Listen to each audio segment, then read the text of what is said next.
ইসরায়েলের এক ইসরায়েলের এক সোলজারের ভিডিও আছে। সে বলতেছে, ইংলিশে বলতেছে, আমেরিকান জিও।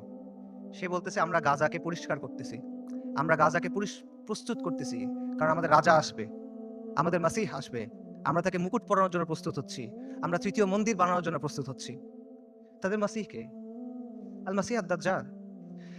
বনী ইসরাইল মসজিদ আল আকসার সামনে নাচতেছে, উল্লাস করতেছে, স্লোগান দিচ্ছে, তারা বলতেছে মুহাম্মদ মারা গেছে।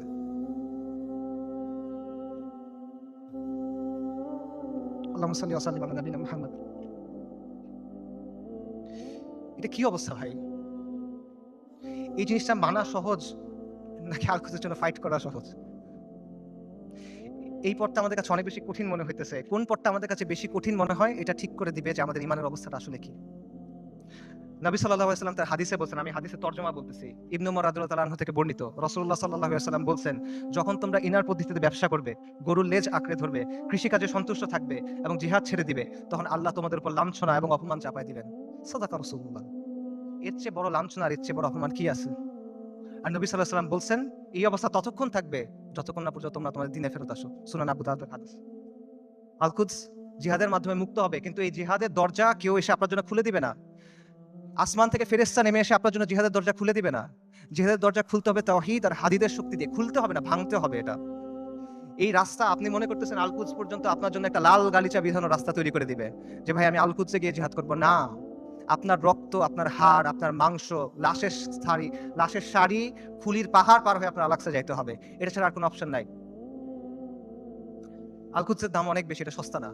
বাইতুল মাকদিসের মানুষরা বলে দিছে, আল্লাহ আপনি আমাদের কাছ থেকে নেন, যতক্ষণ পর্যন্ত আপনি খুশি না হন আপনি আমাদের কাছ থেকে নেন, আমরা প্রস্তুত আছি।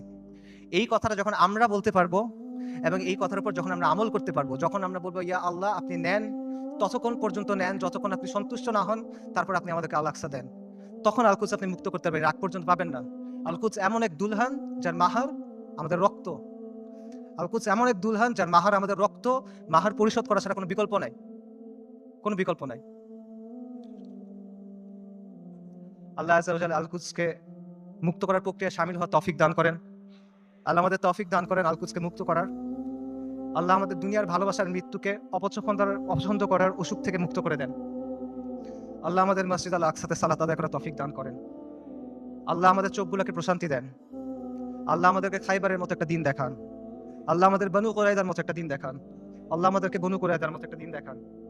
আল্লাহ আমাদের ক্ষমা করে দেন। আল্লাহ আমাদের মাফ করে দেন। আল্লাহ আমাদের নিফাক দূর করে দেন। আল্লাহ আমাদের নিষ্ক্রিয়তা দূর করে দেন। আল্লাহুম্মা মানসুরুল মুজাহিদিন ফি ফিলিস্তিন।